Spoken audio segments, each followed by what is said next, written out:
Yo, what's good? I'm back. Yours truly, one and only Paul Pickett, host of the Paul Pickett Podcast, aka Triple P, aka the Common Sense Podcast, your source for music, sports, politics, sport events, and much, much more. Today, I'm going to react to a video of the Odd Couple, Ron Parker and Chris Broussard, being asked a question of: do you praise athletes for being able to command money, whether they win or not? Before we do that, though, I want to give you a word from PromoPalace.biz. So let's go ahead and pull up that ad right now. And here we go. Marketing and promotion? Then look no further than Promo Palace LLC, your one-stop shop for all music promotion services. Services include Spotify playlist pitching, YouTube video promotion, record pool promotion, blog placements, radio airplay promotion, SoundCloud promotion, and much more. With over 2,000 customers and over 10 years of experience in online promotion, Promo Palace LLC is a company you can trust. For more info, please go to promopalace.biz. See you there. That's right. You heard the beautiful lady. If you need online marketing promotions, please go to promopalace.biz. Promote your music, product, brand, or service. Also, you can email promopalace1@gmail.com. That's promopalace, the number 1 at gmail.com. Let's get into it. Chris Broussard, probably my favorite sports debater and analyst, and Ron Parker, probably the funniest. Let's go though.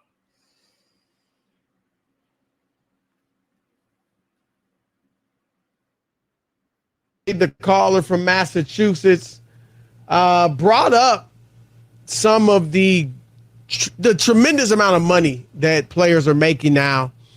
And I don't believe he mentioned LaMelo Ball. No. I remember, but right. It was just interesting that he brought it up. Right, because LaMelo Ball just got a 5-year, $260 million contract with the Charlotte Hornets, whose owner, of course, at least for the time being, is Michael Jordan. Now we know why Mike had to get out.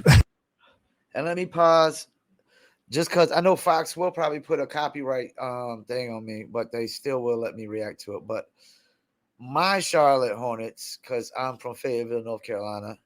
I don't live in Charlotte, but that is the team for the whole state and probably South Carolina as well. And we pretty much knew they was going to have to give him the big bag. I mean, 5 years, $260 million, and ain't won jack yet. Let's keep it moving. Man, Rob, in Michael Jordan's entire career, he made $94 million. Now, we get it. Obviously, contract, salaries, the cost of living, Chris, everything always rises. In the 90s, that was a hell of a lot of money. Well, remember, Jordan was underpaid for most of his career. Yep. And then the last 2 years with the Bulls, they gave me, at that time, $30 million, Rob. And then this last year with the Bulls, $33 million. If you remember, that was supposed to make up for all of the, years he had been underpaid. David Stern made more money than Michael Jordan, Chris, during his reign, before those last 2 years. Oh, before that? Yeah, like Stern was making $4 million and Mike was making $3 back in those days. Like, yeah, it was totally different, And obviously Jordan has Jordan brand, and he made, what he made over $1 billion on this sale, his sale of the franchise, just his own take. So we're not shedding any tears for him. But Andre's point was that these players today, it's the hard work that the other guys put in. And, Jordan, most people's mind, the GOAT, delivered 6 championships to Chicago, turned them from being a moribund franchise into, a flagship franchise. You like that word, moribund. I always think of a honey bun when you say that. And he, Rob, when he was getting underpaid all those years, he just played. He just played. Nobody sat around and said, you only make $3 million? What are you doing? Like, no. He just played, and let me stop for a second. That's another reason why Jordan's the GOAT. That's another reason why Jordan's the GOAT. And to me, I think why Jordan is the GOAT. And I was talking to a friend of mine, stranger to great, Kareem Stevens, about this the other day.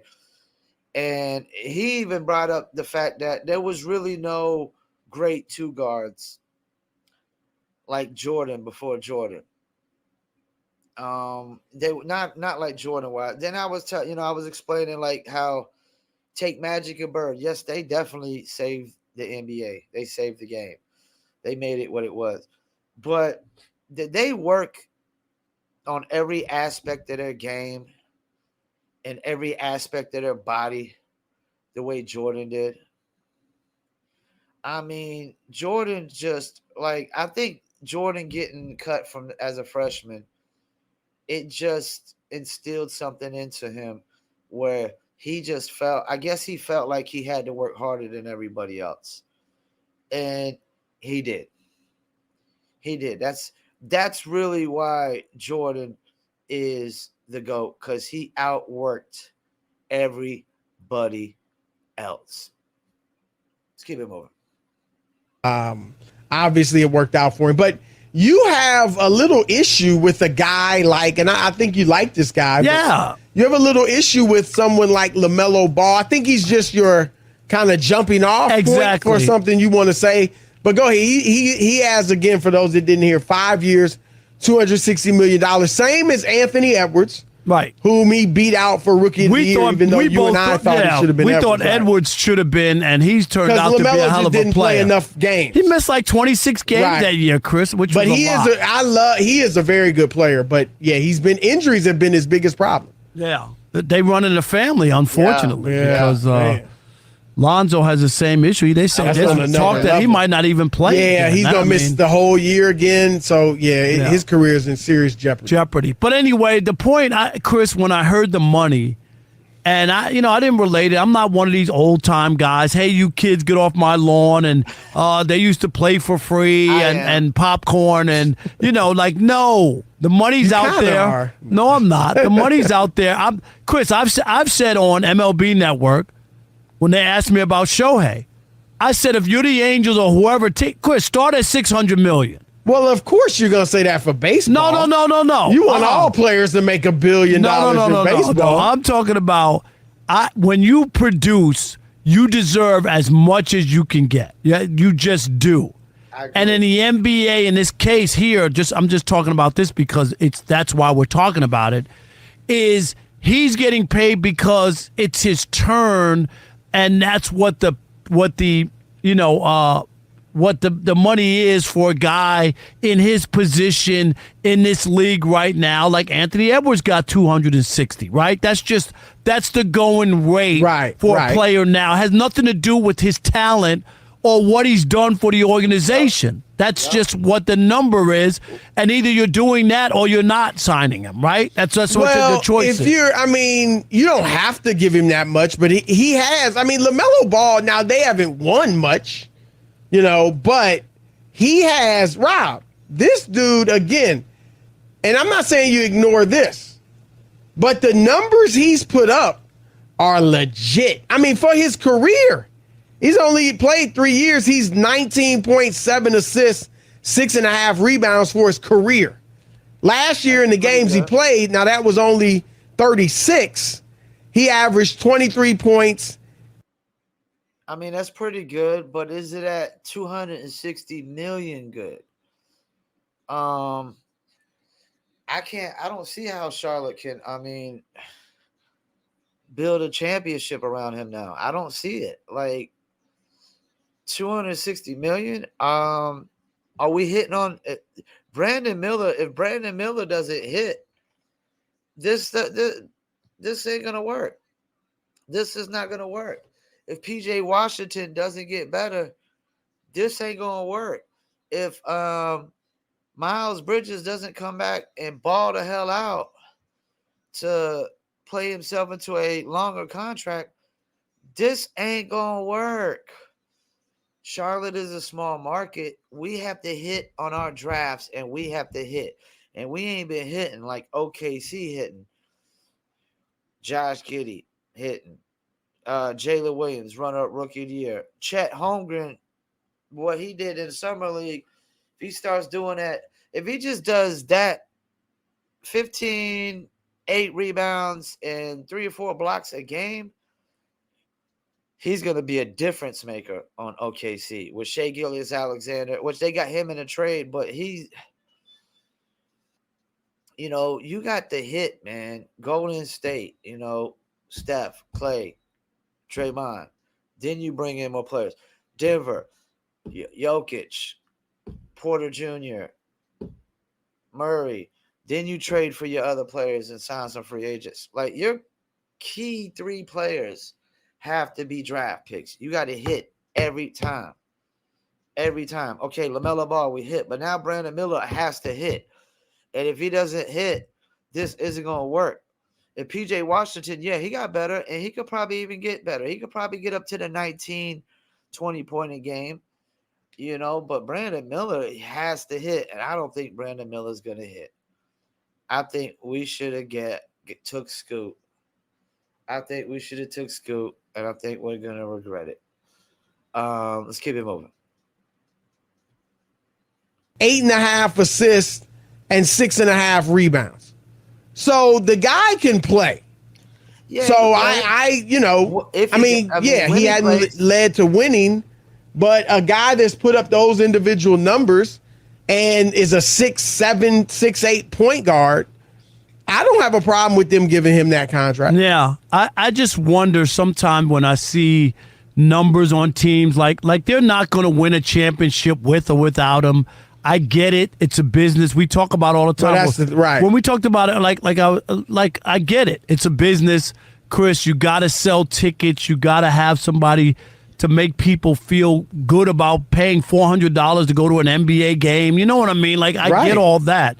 But I just wonder sometimes when people see that, do they admire the athlete for the amount of money that they're able to command, regardless of whether they win or not? Or do they somehow have a little bit, and it's not a jealousy, because I want to make sure we're not talking. That's not, you know, people work regular jobs. This is not regular work, okay? So it's not about a jealousy.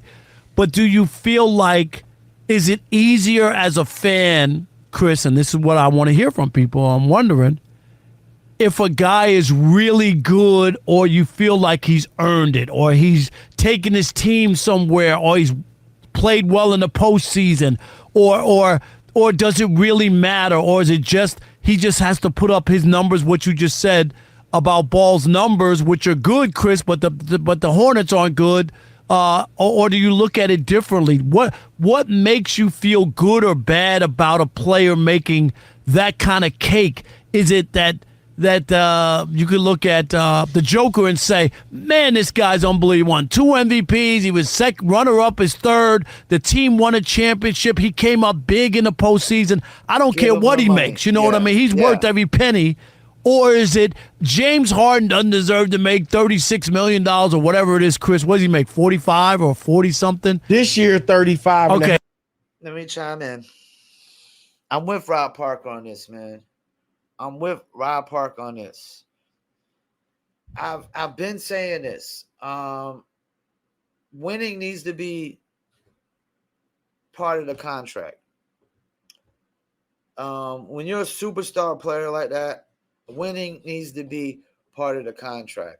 You know, you got to win so many games, or we got to get to the playoffs, or, you know, we got to get to the second round. I mean, something of that nature, especially depending on the caliber of the superstar. And I think the problem is like, for example, LaMelo Ball. Okay, Charlotte has to give him the bag. I get it. They got to sell tickets. But now Brandon Miller has to hit. The number 2 pick has to hit. And LaMelo was a number 3 pick. And P.J. Washington was like a number 6 pick, I want to say, and Miles Bridges was a high pick. All these picks have to pan out. Because if not, man, it's like people, like nobody, like everybody ain't just trying to go pay a $400 to just watch LaMelo Ball play if he's losing all the time, you know?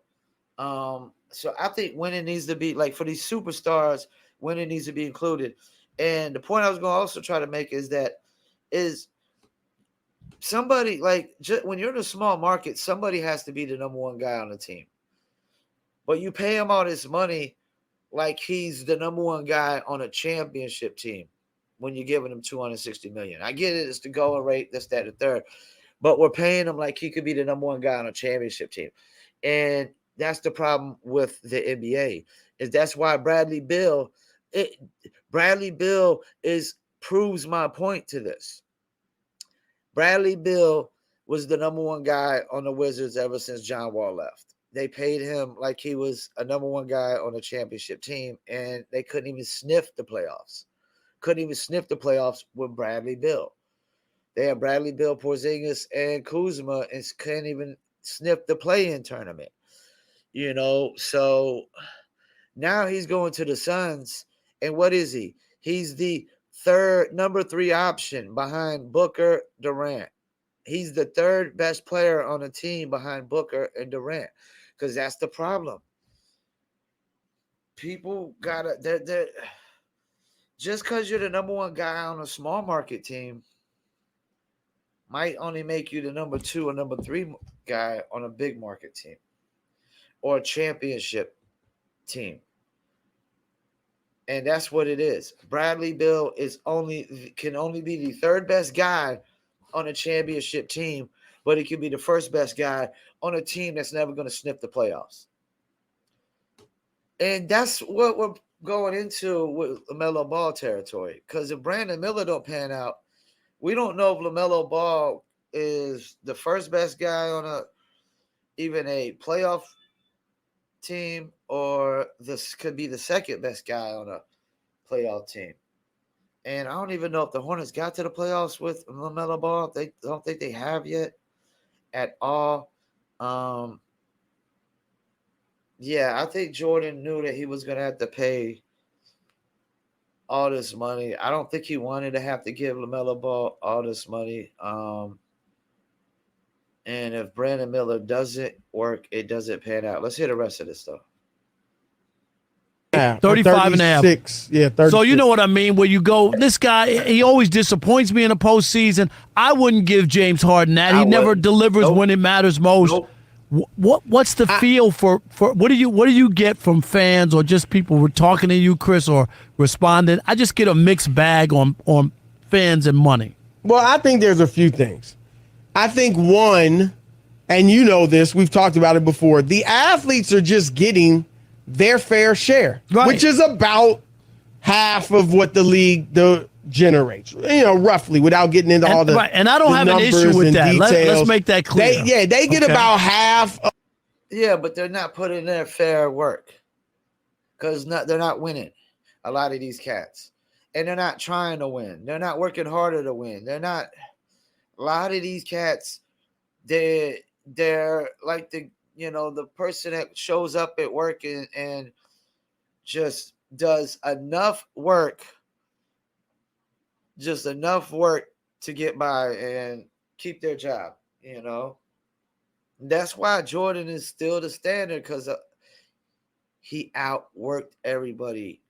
These cats don't even want to work every single day they're supposed to work. They're supposed to work 85 days out of a 365-day year, and they don't even want to do that. And yeah, you got to put in when they're working, like, lifting weights and stuff like that, and, practicing and whatnot. But you get paid to play basketball, man. They get paid millions and millions of dollars that some people would do for free just to have an opportunity to be in the NBA. We just talk about Michael Jordan making less than the commissioner of the NBA because he just wanted to be great and just loved to play the game, And I don't think, a lot of these cats love the game as much as they do. I just think it's almost like rapping now. Like, They just do it like because they see the money for it. Like they don't like Ben Simmons. Like they were talking about Ben Simmons the other day, and like somebody was saying, I don't think Ben Simmons plays past this contract that's left to 2 years. And I'm like, you know what? I don't think so either. Because if Ben Simmons this year is a make or break year for Ben Simmons. If he doesn't show any kind of effort to get out there and put in the work, then nobody's going to take a chance on him. He's done. And Ben Simmons is ruining it for the career. Ben Simmons is one of those dudes that ruined it for the NBA with this new collective bargaining agreement with these new tiers. This idea that you could just sit out and for a whole year and you still expect to get paid. You can't do it at no other place on the planet, but an athlete just try to sit out the whole year and still get paid. Put in zero work at the job, but still want to get paid. Any other job on the planet would have fired your ass by now.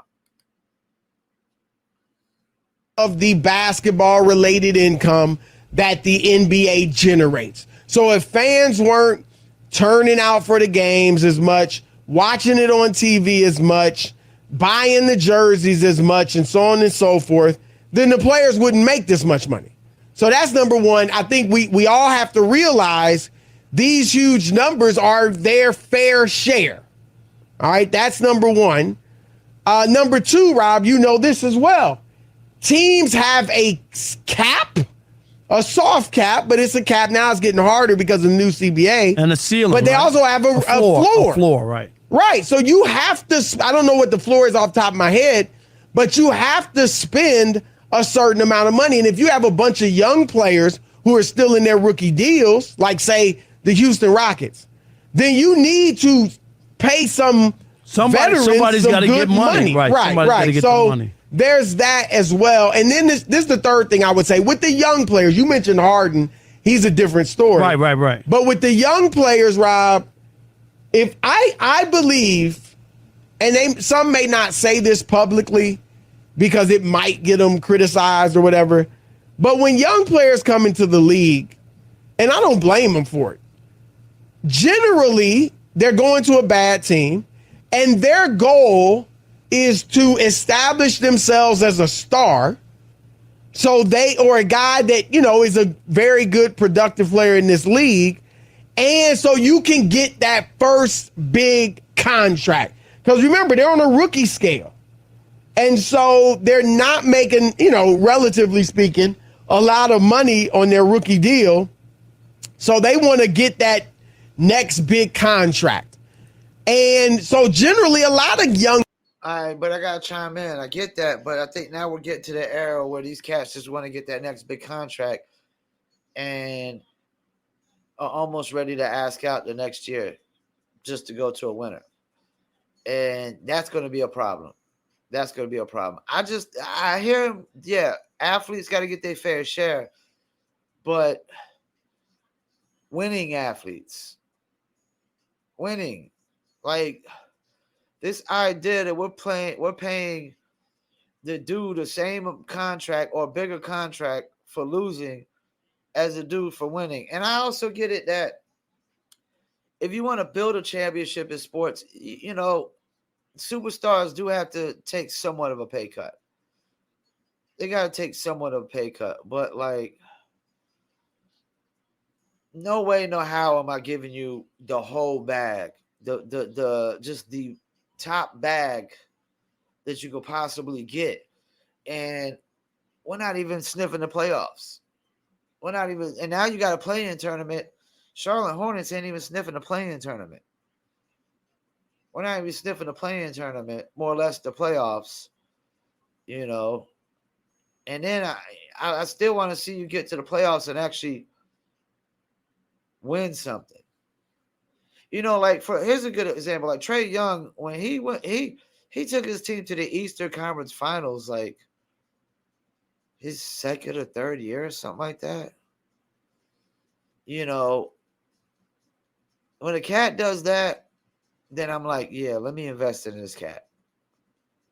when he does something like that at that age, and Luka Doncic did the same thing. He took last year, Luka Doncic was in the Western Conference Finals. Trae Young and Luka Doncic have literally both, who were traded for each other, both have taken their teams to an Eastern Conference Finals. They didn't win, but, Hawks really got beat. Mavericks had a little better chance. But, yeah, I definitely give those guys bags. But we're talking about, and I like LaMelo as a player. I like LaMelo. I was happy Charlotte drafted LaMelo when we did. Definitely was happy. Like, one of the best players we ever drafted, probably, behind Larry Johnson, if not better, if not above Larry Johnson.